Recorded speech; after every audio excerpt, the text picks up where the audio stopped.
Service Company. Let's talk about heat pumps a little bit. We got some snow last night, so everybody's got a heat pump. Y'all need to go out. Let's take a look at these outdoor units. Need to get these things to breathing again. So best to cut them off before you do this. There ain't no icicles on it. So.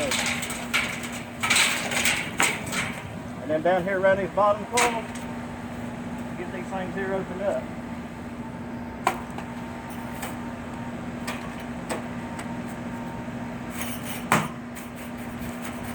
After a while, we go through a defrost cycle, it'll get that off.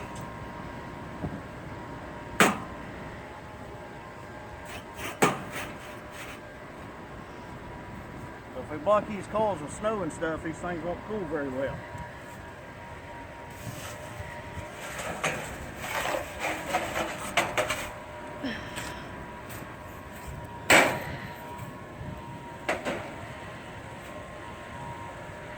And you see the ice on the coils right now, that'll go through a defrost cycle after a while and clean that off.